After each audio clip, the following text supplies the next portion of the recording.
Olá, povo de Deus, 15º domingo do tempo comum, 14 de julho de 2024.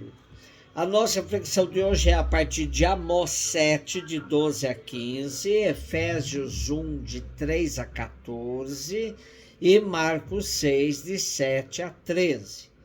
Naqueles dias disse Amazias, sacerdote de Betel, a Amós: vidente, sai e procura refúgio em Judá, onde possas ganhar teu pão e exercer a profecia.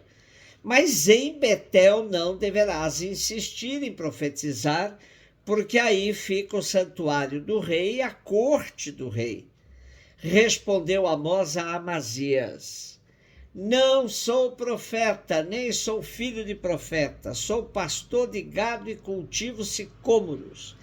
O Senhor chamou-me quando eu tangi o rebanho e o Senhor me disse: vai profetizar para Israel, meu povo. Depois de termos passado uma semana refletindo sobre o profeta Oséias, esse domingo nos apresenta Amós, profeta da justiça social, que viveu 700 anos antes do tempo de Jesus, na região norte da Terra Santa. Foi uma época de prosperidade econômica, tranquilidade política. Naquela época, a prosperidade e bem-estar das classes favorecidas contrastavam, porém, com a miséria das classes baixas. Os comerciantes, aproveitando o bem-estar econômico, especulavam com os preços e as medidas. Com o aumento dos preços dos bens essenciais, as famílias de menor recurso endividavam-se e acabavam por se ver espoliadas das suas terras em favor dos grandes latifundiários. A classe dirigente rica e poderosa dominava os tribunais e subornava os juízes, impedindo que o tribunal fizesse justiça aos mais pobres ou defendesse os direitos dos menos favorecidos. E a religião florescia num esplendor ritual nunca visto. O problema é que esse culto não tinha nada a ver com a vida, pois somente servia para ocultar as injustiças do dia a dia. É nesse contexto que aparece o profeta Amós, um lavrador vindo de um lugarejo situado no deserto de Judá, chamado Tecoa. Amós, nas palavras dele, não foi um profeta profissional, mas um chamado por Deus para ir denunciar no território vizinho. E assim a simplicidade de Amós, sua língua afiada, sua percepção do descaminho da sociedade e da religião, casada com sua integridade pessoal e sua percepção da vontade de Javé, fez com que ele colocasse o dedo de Deus nas feridas da organização social e política. Dava nome aos bois, indicando quem eram os responsáveis pelas injustiças. O que nos chama atenção no texto de hoje é que quem quer dar um cala-boca no profeta é Amazias, um sacerdote da corte. Em todas as épocas teve gente religiosa associada aos poderosos e acobertadora das corrupções dos grandes. Amazias entendia que a função da religião era dar respaldo ao rei, fosse qual fosse sua conduta. Amós, quando confrontado por Amazias, se defende dizendo que não é profeta profissional, mas exerce sua função a mando de Deus. Efésios 1, de 3 a 14. Paulo também compreende sua missão como um chamado, uma vocação.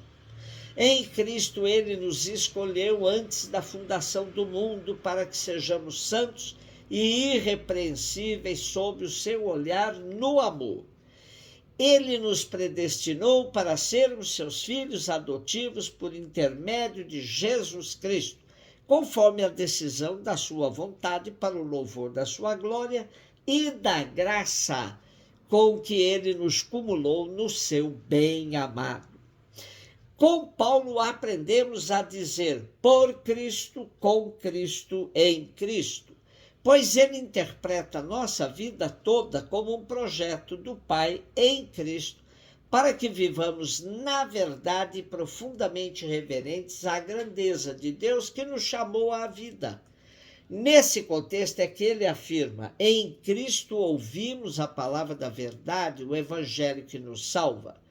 Nele ainda acreditamos e fomos marcados com o selo do Espírito prometido, o Espírito Santo, que é o penhor da nossa herança para a redenção do povo que ele adquiriu, para o louvor de sua glória.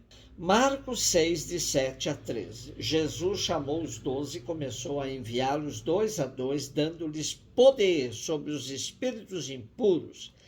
Recomendou-lhes que não levassem nada para o caminho, a não ser um cajado, nem pão, nem sacola, nem dinheiro na cintura. Mandou que andassem de sandálias e que não levassem 2 túnicas. E Jesus disse ainda: quando entrardes numa casa, ficai ali até vossa partida. Se em algum lugar não vos receberem e nem quiserem vos escutar, quando sairdes, sacudi a poeira dos pés como testemunha contra eles. Então os 12 partiram e pregaram que todos se convertessem. Expulsavam muitos demônios, curavam numerosos doentes, ungindo-os com o óleo. Se somos chamados a ser profetas como Amós e cristãos autênticos como Paulo nos esclareceu, somos também enviados em missão pelo mesmo Jesus que nos chamou para vivermos com ele e nele. Marcos 6 começa com Jesus ensinando na sinagoga de Nazaré, sua terra, onde alguns ficaram admirados com a sua sabedoria, mas logo expressaram todo o preconceito contra um conterrâneo que eles conheciam, que tinha sido criado entre eles, cuja família era muito simples. Uma vez rejeitado em sua terra, Jesus começa uma nova etapa na sua missão, ensinando nos povoados. Para essa nova etapa, Jesus convoca os seus 12 discípulos e os envia em missão com poder sobre espíritos maus e com 4 recomendações, bem sintetizadas por Carlos Mestres e Mercedes Lopes. Os discípulos deviam ir sem nada, apenas bastão e sandálias. Deviam comer o que o povo lhes dava. Deviam ficar hospedados na primeira casa em que fossem acolhidos. Deviam tratar dos doentes e necessitados, curar os leprosos e expulsar os demônios. Estes eram os 4 pontos básicos que deviam marcar a atitude dos missionários e missionárias que anunciavam a boa nova de Deus em nome de Jesus: hospitalidade, comunhão de mesa, partilha e acolhida aos excluídos. Caso estas 4 exigências fossem preenchidas, eles podiam e deviam gritar aos 4 ventos: o reino chegou! Pois o reino de Deus que Jesus nos revelou não é uma doutrina, nem um catecismo, nem uma lei. O cajado e as sandálias que Jesus indicava como sendo os únicos instrumentos aceitos na missão, nos indicam que o missionário é um fazedor de caminhos. Nada está pronto de antemão. Para a missão é preciso despojamento até austeridade. Na sociedade consumista que vivemos, palavras como despojamento e austeridade soam a muitos como blasfêmia. Porém, na missão de Jesus, a boa nova do reino, tudo mais fica supérfluo. Só a boa nova do reino é absoluta. Templos luxuosos, roupas brilhantes, material de ouro e prata, nada disso garante a autenticidade do discípulo missionário de Jesus. Aprendemos com Amós, Paulo e Jesus que profecia faz parte da missão.